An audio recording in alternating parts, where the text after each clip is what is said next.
கர்த்தருடைய பரிசுத்த நாமத்திற்கு மகிமை உண்டாவதாக. இயேசு கிறிஸ்துவின் இனிய நாமத்தில் உங்களை வாழ்த்துகிறேன். Glory to God. கர்த்தரே தெய்வம், அவரே நம் நம்பிக்கை. இன்று உங்களோடு தியானிப்பதற்கு எடுத்துக்கொண்ட வேத வசனம் நீதிமொழிகள் 23ஆம் அதிகாரம் 26ஆம் வசனம் பிற்பகுதி. உன் கண்கள் என் வழிகளை நோக்குவதாக. உன் கண்கள் என் வழிகளை நோக்குவதாக. இயேசு சொன்னார், நானே வழியும் சத்தியம் ஜீவனுமாயிருக்கிறேன் என்று சொன்னார். அவருடைய வழிகள், அவருடைய வழிகளில் நாம் எப்படி பயணிப்பது, அவருடைய வழிகள் என்ன என்று நாம் சற்றே தியானித்து பார்ப்போமானால், வேதம் சொல்லுகிறது, அவர் இந்த உலகத்தில் ஜனங்கள் ரட்சிக்கப்பட்டு நித்திய ஜீவனை அடைவதற்காகவே தமது வழியை இந்த உலகத்தில் காண்பித்தார். அது கல்வாரியின் பாதை, அது சிலுவையின் பாதை. அந்த வழியில்தான் சத்தியம் உண்டு, அந்த வழியில்தான் சந்தோஷம் உண்டு, அந்த வழியில்தான் கிருபை உண்டு, அந்த வழியில்தான் வெளிச்சம் உண்டு, அந்த வழியில்தான் பரிசுத்தம் உண்டு, அந்த வழியில்தான் இரக்கம் உண்டு, அந்த வழியில்தான் அன்பு உண்டு, அந்த வழியில்தான் நன்மை உண்டு.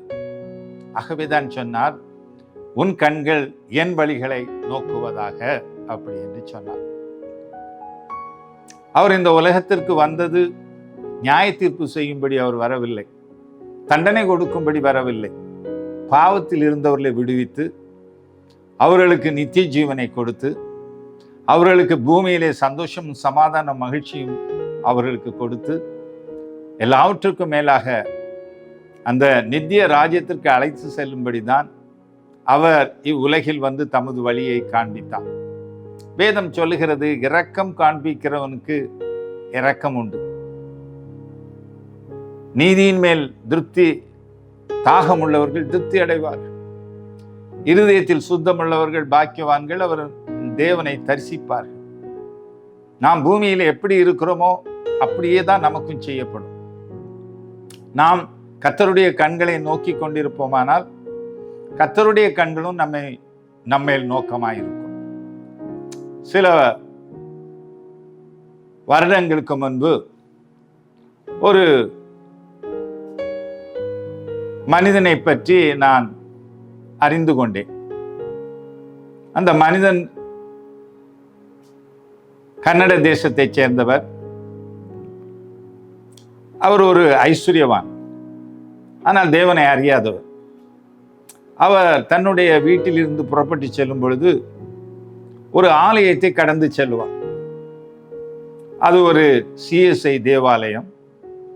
அந்த தேவாலயத்தை அவர் கடந்து செல்லும் பொழுது மன வெறுப்போடு அதை பார்ப்பார். அவருடைய கண்கள் அந்த ஆலயத்தை சரியானபடி நோக்குவதில்லை, அப்படியே அதை பார்த்து விட்டு கடந்து செல்வார். அதற்கு அது இருதயத்தில் அதை பார்ப்பது விருப்பமும் இல்லை.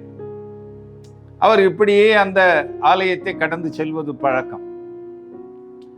திடீரென்று அந்த ஐஸ்வர்யவான் வியாதியிலே கடந்து போக வேண்டிய சூழ்நிலை ஏற்பட்டது. அவருடைய வியாதி கொஞ்சம் கொஞ்சமாக அவரை சஞ்சலப்படுத்தியது. கடைசியாக அந்த வியாதி அவரை மேற்கொண்ட பொழுது அவர் மிகவும் வேதனையோடு இருந்தார். அப்படியாக ஒரு நாள் அந்த வழியிலே அந்த CSI தேவாலயத்தை கடந்து செல்லும் பொழுது அங்கே ஒரு சுவிசேஷகர் பிரசங்கித்துக் கொண்டிருக்கிறார். அவருடைய வாயிலிருந்து இப்படியாக ஒரு வார்த்தை வருகிறது, வருத்தப்பட்டு பாரம் சுமக்கிறவர்களே என்னிடத்தில் வாருங்கள், உங்களுக்கு இளைப்பாறுதல் தருவேன் என்று சொல்கிற ஒரு வார்த்தை கடந்து வருகிறது. அந்த வார்த்தை அவருடைய இருதயத்திலே போய் ஆழமாய் பதிந்தது. அவர் திகைத்து போனார், தடுமாறுகிறார், என்ன செய்வது? ஆலயத்திற்குள் போவதா, அந்த வார்த்தையை சொன்ன மனிதனை பார்ப்பதா, இல்லை நாம் கடந்து போவோமா என்று அவருக்குள் ஒரு போராட்டம். கடைசியாக தேவனுடைய கிருபையினாலே அவர் ஆலயத்திற்குள் பிரவேசிக்கிறார். அந்த மனுஷனை சந்திக்கிறார். அந்த மனுஷனுடைய இடத்திலே தன்னுடைய காரியங்கள் எப்படி இருந்தேன், எப்படி இருக்கிறேன், என்னுடைய குணம் என்ன, எல்லாவற்றையும் உயர்த்தி சொல்கிறார். அவர் இயேசு கிறிஸ்துவின் அன்பை பற்றி சொல்லி அவருக்கு ஜெபிக்கிறார். ஒரு அற்புதம் நடக்கிறது. அந்த மனிதன் தன்னுடைய நோயிலிருந்து விடுவிக்கப்படுகிறார். பிரியமானவர்களே, அன்று அவருடைய கண்கள் அந்த ஆலயத்தை நோக்கியது. அவர் விடுதலை அடைந்தார். அதைத்தான் சொல்கிறார், என் வழிகளை நோக்கி பாருங்கள், உன் கண்கள் என் வழிகளை நோக்குவதாக. நாம் அப்படி அவருடைய வழிகளை நோக்கும் பொழுது, அவருடைய வழிகளை நாம் கண்கள் பதிக்கும் பொழுது, அவருடைய கண்கள் நம்மேல் பதிக்கப்படுகிறது. 2 நாளாகமம் 16ஆம் அதிகாரம் 9ஆம் வசனம் இப்படித்தான் சொல்லுகிறது, தம்மை பற்றி உத்தம இருதயத்தோடு இருக்கிறவர்களுக்கு தம்முடைய வல்லமையை காண்பிக்கும்படி அவருடைய கண்கள் பூமி எங்கும் உலாவிக் கொண்டிருக்கிறது என்று சொல்லப்பட்டிருக்கிறது. நாம் அவரை நோக்கி பார்ப்போமானால், நம்முடைய கண்கள் அந்த சிலுவையை நோக்கி பார்க்குமானால், அந்த சிலுவையை மேல் பதிந்திருக்குமானால் நமக்கு ஆசீர்வாதம் உண்டு, நமக்கு நன்மை உண்டு. அங்கிருந்து நமக்கு உதவிகள் கடந்து வரும். நாம் அவரை சார்ந்திருக்கவில்லை என்று சொன்னால், நாம் அவரை குறித்து உத்தம இருதயத்தோடு இல்லை என்று சொன்னால், அவருடைய கண்கள் நம்மேல் நோக்கமாயிராது. அவருடைய கண்கள் நம்மேல் நோக்கமாயிருக்குமானால் நமக்கு ரட்சிப்பு உண்டு. அவருடைய கிருபை நமக்கு இருக்குமானால் நமக்கு விடுதலை உண்டு. அவருடைய இரத்தம் நம்மை தேடி வருமானால், அந்த இரத்தத்தின் வல்லமையை நாம் உணர்வோமானால் நமக்கு ரட்சிப்பு உண்டு. அவரே ஜீவனுள்ள தேவன், அவர் ஒளியாயிருக்கிறார் என்று விசுவாசிப்போமானால் மரண இருளில் இருந்து நாம் விடுதலை அடைவோம். மரித்து போன ஆத்மாவிலிருந்து விடுதலை உண்டு. அவரே நமக்கு ரட்சிப்பு. அவருடைய இரத்தம் வல்லமை உள்ளது. அவர் நாமத்தின் மேல் நாம் கண்ணோக்கமாயிருந்தால் அவருடைய நாமம் விடுதலை பண்ணும். சிலுவையிலிருந்து தான் நமக்கு ஆசீர்வாதம். பிரியமானவர்களே, வேதம் சொல்லுகிறது, மத்தேயு 6ஆம் அதிகாரம் 33ஆம் வசனம், முதலாவது தேவனுடைய ராஜ்யத்தையும் அவருடைய நீதியையும் தேடுங்கள், அப்பொழுது இவைகளெல்லாம் உங்களுக்கு கூட கொடுக்கப்படும் என்று சொல்லி. பூமியிலே நம்முடைய கண்கள் எங்க பதிக்கப்பட்டிருக்கிறது? பொல்லாத மனிதர்கள் மேலே நாம் நம்முடைய கண்களை வைத்து அவர்களுடைய ஆலோசனைக்கு உட்பட்டு அவர்களுடைய வழிகளை செல்லுகிறோமா? இல்லை, தேவனுடைய வார்த்தையின்படி, வசனத்தின் மேல் நம்முடைய கண்கள் பதியப்பட்டு வார்த்தையின்படி, கட்டளைகளின்படி நாம் நம்முடைய வாழ்க்கையை அமைக்கிறோமா? அப்படியாக அந்த நீதியின் சூரியனை நாம் விசுவாசித்து அவரை கண்ணோக்கி அவர் மேல் நம்முடைய கண்ணை வைத்து நம்முடைய காரியங்களை அவரிடத்தில் சொல்வோமானால் நம்முடைய வழிகள் சுத்தமாயிருக்கும். வழிகளிலே தீட்டுப்பட்டவன் வருவதில்லை. நம்முடைய வழிகளிலே நம்மை துன்பப்படுத்துகிறவன் வருவதில்லை. ஏனென்றால் அவருடைய கண்கள் நம்மேல் இருக்கும். வேதம் சொல்கிறது, நீதிமொழிகள் 3:15, உன் வழிகளெல்லாம் அவரை நினைத்துக்கொள், அப்பொழுது உன் காரியத்தை அவர் வாக்கிய பண்ணுவார். உடைந்து போயிருக்கிறீர்களோ? யார் எனக்கு உதவி செய்வார்கள்? இந்த பெரிய பிரச்சனையிலிருந்து நான் எப்படி விடுதலை அடைவது என்று சொல்லி உடைந்து போய் இருக்கிறீர்களோ? எப்படி இதை செய்து முடிப்பேன் என்று சொல்லி அங்கலாக்கிறீர்களோ? காத்திருங்கள். பொறுமை உங்களை ஆள கிடவது. தேவனுடைய பொறுமை உங்களுடைய இருதயத்தில் வருவதாக. அவர் மேல் கண்ணை வையுங்கள். அவர் வல்லமை உள்ள தேவன் என்பதை நினைத்து அவர் மேல் கண்ணை வையுங்கள். அவரிடத்திலிருந்து நன்மை கடந்து வரும். உங்களுடைய காரியங்கள் வாக்கிய பண்ணுவார். ஆட்களை அனுப்புவார். தேவ தூதர்கள் வடிவத்தில் மனுஷர்கள் வருவார்கள், உங்களுக்கு உதவி செய்வார்கள். உங்களுடைய காரியங்களில் அற்புதங்கள் நடக்கும், அதிசயங்கள் நடக்கும். நீங்கள் செய்ய வேண்டியதெல்லாம் உங்களுடைய கண்கள் அவர் மேல் பதிக்கப்பட்டிருப்பதாக வேதம் சொல்லுகிறது. யோவான் 10:9-10, நானே வாசல், என் வழியாய் உட்பிரவேசிங்க, அப்பொழுது உள்ளும் புறம்பும் மேய்ச்சலை கண்டடைவீர்கள்.